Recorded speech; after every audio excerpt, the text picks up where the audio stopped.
तो फ्रेंड्स, कैसे हैं आप लोग। आज हम लोग संस्कृत का अध्याय 4 जिसका नाम है संस्कृत साहित्य लेखिका, इसमें हम 30 ऑब्जेक्टिव को देखेंगे और ये सभी ऑब्जेक्टिव ऐसे हैं जो कि आपके लिए ही बनाया गया है मैट्रिक एग्जाम के लिए, जो कि VBI हैं। तो फ्रेंड्स, आप एक एक ऑब्जेक्टिव को ध्यानपूर्वक सुनिएगा, क्योंकि आप लोगों का शिकायत रहता है कि सर पढ़ाई नहीं हो पाता है, संस्कृत का ऑब्जेक्टिव हम लोग का नहीं मिल पाता है।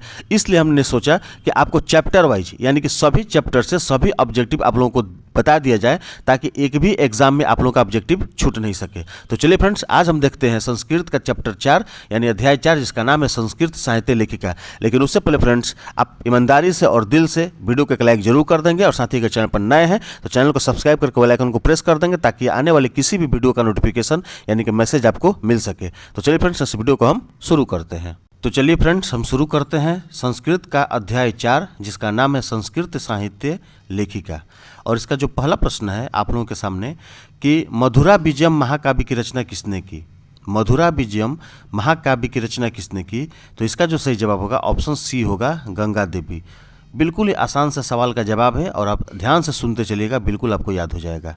सवाल नंबर 2 है कि क्षमाराव किस काल के लेखक हैं। क्षमाराव किस काल के लेखक हैं, इसका सही जवाब होगा ऑप्शन ए, आधुनिक काल। सवाल नंबर 3 है कि संस्कृत साहित्य लेखिका पाठ में किसके महत्व का वर्णन किया गया है।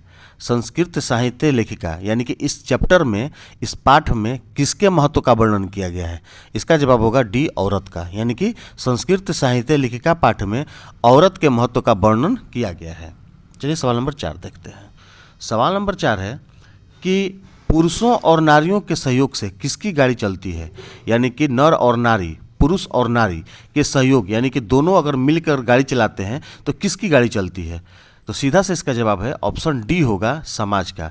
यानी कि पुरुष और नारी चाहेंगे अपने सहयोग से समाज की गाड़ी को चला सकते हैं, यानी कि उनको आगे बढ़ा सकते हैं। सवाल नंबर 5 है कि इंद्राणी का वर्णन किस वेद में है। इंद्राणी का वर्णन किस वेद में है, इसका सही जवाब होगा ऑप्शन ए, अर्थवेद में। क्लियर है। सवाल नंबर 6, अच्युतराय की रानी कौन थी। अच्युतराय की रानी कौन थी, इसका सही जवाब होगा ऑप्शन डी, तिरुमलांबा। क्लियर है, तिरुमलांबा। सवाल नंबर 7 है कि वादारंभी काव्यमीय महाकाव्य की रचना किसने की, तो इसका जो सही जवाब होगा ऑप्शन बी होगा, तिरुमलांबा। चलिए सवाल नंबर 8 देखते हैं। सवाल नंबर 8 है कि याज्ञवल्क्य ने अपनी पत्नी को क्या शिक्षा दी। याज्ञवल्क्य ने अपनी पत्नी को क्या शिक्षा दी। ऑप्शन ए, नीति की, बी, धर्म की, सी, अर्थ की और डी, आत्मोत की। इसका जो सही जवाब होगा ऑप्शन डी होगा, आत्मोत की। यानी कि याज्ञवल्क्य ने अपनी पत्नी को आत्मोत की शिक्षा दी। सवाल नंबर 9 है कि मीरा लहरी की लेखिका कौन है। मीरा लहरी की लेखिका कौन है, इसका सही जवाब होगा ऑप्शन डी होगा, पंडित क्षमाराव। चलिए हम सवाल नंबर 10 देखते हैं।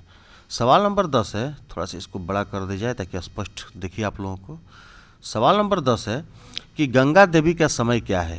गंगा देवी का समय क्या है, तो इसका जो सही जवाब होगा ऑप्शन ए होगा, 14वीं सदी। ठीक है। सवाल नंबर 11, आधुनिक काल की संस्कृत कवित्री कौन है। आधुनिक काल की संस्कृत कवित्री कौन है, इसका सही जवाब होगा ऑप्शन डी, पंडित क्षमाराव। सवाल नंबर 12 है कि याज्ञवल्क्य की पत्नी कौन थी। याज्ञवल्क्य की पत्नी कौन थी, इसका सही जवाब होगा ऑप्शन ए, मैत्रेयी। ठीक है। सवाल नंबर 13, वर्तमान काल की संस्कृत लेखिका कौन है। वर्तमान काल की संस्कृत लेखिका कौन है, इसका सही जवाब होगा ऑप्शन सी, मिथिलेश कुमारी मिश्र। चलिए सवाल नंबर 14 देखते हैं। फ्रेंड्स, चलते चलते बता दें कि आप लाइव क्लास से जरूर जुड़िएगा। आपको दिसंबर, जनवरी, फरवरी बिल्कुल लाइव क्लास से बिल्कुल आप पीछे नहीं हटिएगा। जितना हो सके हमारे साथ आप लाइव क्लास में जुड़े रहिएगा, क्योंकि मैट्रिक एग्जाम आप लोगों का जब फरवरी में होगा तो आपका एक एक ऑब्जेक्टिव जो है क्लियर हो जाएगा। ठीक है। और अभी भी लाइव क्लास चल रहा है, आप चाहेंगे तो अभी भी जुड़ सकते हैं। सवाल नंबर 14 है कि याज्ञवल्क्य ने आत्मोत की शिक्षा किसको दी थी। याज्ञवल्क्य ने आत्मोत की शिक्षा किसको दी थी, इसका सही जवाब होगा ऑप्शन ए, मैत्रेयी को। रात में 7:30 बजे लाइव क्लास चलता है, इस बात को आप याद रखेंगे। सवाल नंबर 15 है कि कंपन राय की रानी कौन थी। सवाल नंबर 15 है कि कंपन राय की रानी कौन थी, तो इसका सही जवाब होगा ऑप्शन सी होगा, गंगा देवी। सवाल नंबर 16 है कि मैत्रेयी का वर्णन किस उपनिषद में मिलता है। मैत्रेयी का वर्णन किस उपनिषद में मिलता है, तो इसका सही जवाब होगा ऑप्शन सी, बृहदारण्यक कोपनिषद में। ठीक है, बृहदारण्यक कोपनिषद में। चलिए सवाल नंबर 17 देखते हैं। सवाल नंबर 17 है कि आधुनिक काल की संस्कृत लेखिकाओं में कौन अतीव प्रसिद्ध है, यानी कि सबसे ज़्यादा प्रसिद्ध है। इसका सही जवाब होगा ऑप्शन सी क्षमा राव। सवाल नंबर 18 है कि वनमाला भावलकर किस काल की संस्कृत कवित्री थी। वनमाला भावलकर किस काल की संस्कृत कवित्री थी। इसका सही जवाब होगा ऑप्शन डी वर्तमान काल। सवाल नंबर 19 है कि विजय भट्टारिका किसकी पत्नी थी। विजय भट्टारिका किसकी पत्नी थी। Option A Chandraditya, B Chandragupta, C Chandrakishore और डी चंद्रशेखर। इसका सही जवाब होगा ऑप्शन ए चंद्रादित्य। चलिए सवाल नंबर 20 देखते हैं। सवाल नंबर 20 है कि पंडित क्षमाराव द्वारा रचित सत्याग्रह गीता किसके दर्शन द्वारा प्रभावित है। पंडित क्षमाराव द्वारा रचित सत्याग्रह गीता किसके दर्शन द्वारा प्रभावित है। Option A Mahatma Gandhi, B Jawaharlal Nehru, C Rani Lakshmibai और डी इंदिरा गांधी। इसका सही जवाब होगा ऑप्शन ए महात्मा गांधी। ठीक है। सवाल नंबर 21, अर्थवेद में कितनी महिलाओं का वर्णन है। अर्थवेद में कितनी महिलाओं का वर्णन है। इसका सही जवाब होगा ऑप्शन बी होगा 5, यानी कि अर्थवेद में 5 महिलाओं का वर्णन है। सवाल नंबर 22, मैत्रेयी कौन थी। इसके पहले मैत्रेयी के बारे में चर्चा किए थे, उसी से इसका जवाब क्लियर हो जाएगा कि मैत्रेयी कौन थी। इसका सही जवाब होगा मैत्रेयी जो थी याज्ञवल्क्य की पत्नी थी। सवाल ऑप्शन डी सही है। सवाल नंबर 23 है कि ऋग्वेद में कितनी मंत्र दर्शनवती ऋषिकाओं का उल्लेख है। ऋग्वेद में कितनी मंत्र दर्शनवती ऋषिकाओं का उल्लेख है। ये प्रश्न 2018 सी यानी कंपार्टमेंटल एनुअल 2020 एनुअल में आ चुका है, इसलिए आपको याद कर लेना चाहिए। तो सवाल नंबर 23 का जवाब होगा ऑप्शन बी होगा चतुर्विंशति। सवाल नंबर 24 है कि संस्कृत चरित्रम की किसने की।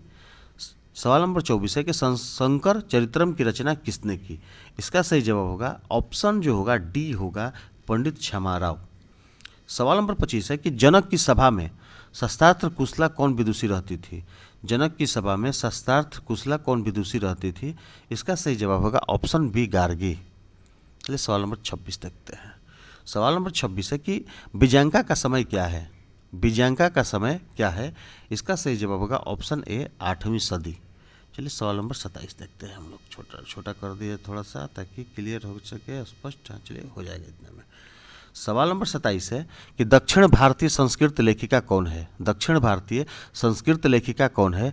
इसका सही जवाब होगा ऑप्शन डी सभी, यानी कि शीला भट्टारिका, राम भद्राम्बा और सी देव कुमारिका, यानी कि तीनों जो है दक्षिण भारत की संस्कृत लेखिका हैं। सवाल नंबर 28 है कि लौकिक संस्कृत साहित्य में लगभग कितनी कवित्रों के पद मिलते हैं। इसका सही जवाब होगा ऑप्शन सी होगा 20 तो होगा नहीं, यहाँ 40 होगा। फ्रेंड्स याद रखिएगा, ये मिसप्रिंट कर दिया है इसलिए 20 नहीं होगा, यहाँ पर 40 होगा। ठीक है। सवाल नंबर 31 प्रश्न है इसमें टोटल 31, याद रखिएगा। सर्प शुक्ला सरस्वती किसने कहा है। सवाल नंबर 29 है कि सर्प शुक्ला सरस्वती किसने कहा है। इसका सही जवाब होगा डी डांडी ने। ठीक है। सर्प शुक्ला सरस्वती दंडी ने कहा है। चलिए सवाल नंबर 30 और सवाल नंबर 31 हम देख लेते हैं। सवाल नंबर 31 है कि आचार का हनन किससे होता है। सवाल नंबर 30 है कि आचार का हनन किससे होता है। इसका सही जवाब होगा ऑप्शन डी क्रोध से, यानी क्रोध से आचार का हनन होता है। और सवाल नंबर 31, भारतीय संस्कृति की अद्वितीय विशेषता क्या है। इसका सही जवाब है ऑप्शन ए संस्कार।